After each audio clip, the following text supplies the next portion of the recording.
ku danna mana subscribe, kana ku danna ƙararrawa. Haka ne da zarar mun ɗora sababbin shirye-shiryenmu za su same ku a kan kari daga nan kafar mu tashar Muryar Arewa TV. Da yiwuwar Kwankwaso, injiniya Rabi'u Musa Kwankwaso zai iya samun kujera a Ɓagas kamar yadda hasashe yake nunawa. Domin kuwa yana ta ƙarfi sosai, yana ƙara ƙarfi a ƙasar. Jam'iyyar tana ƙara haɓaka a kusan kowace rana, tana ƙara tashi da girman 17 zuwa 18 zuwa kashi 19 a cikin 100 a kusan kowane lokaci a kwanakin da suke gabata a wannan lokacin, daga lokacin da wato jam'iyyar ta NNPP ta cire Kwankwason a matsayin wato ɗan takaranta wanda zai gwabza da PDP da kuma APC.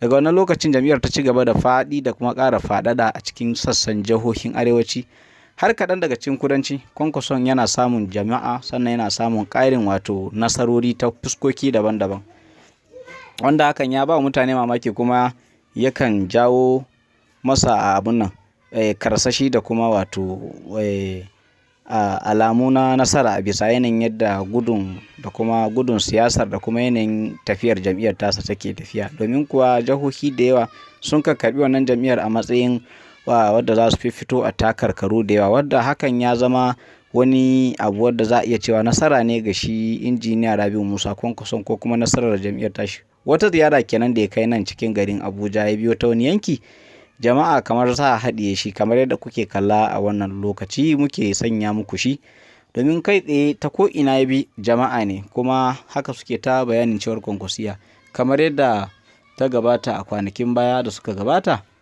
Zuwansa Lagos ma dai hakan ce ta kasance da shi, jama'a kamar sa haɗiye shi. Wannan dalilin yasa ake tunanin cewar a cikin sanyi ko kuma wato yanayin zafi ko kuma wani yanayi dai kan iya sa shi wato injiniya Rabi'u Musa Kwankwason ya samu kujeran ƙasan a Ɓagas ba tare da shan wani wahala, ko duba da yanayin yadda mutane suka yi ci akan jam'iyyar da kuma mutane suke yin sa. Kasancewar sani da kuma darajar kimar siyasa kusan gado ne yayi ga Kanawa a arewacin Najeriya, don dai siyasa ce kusan dama ta Malam Bahaushe ne.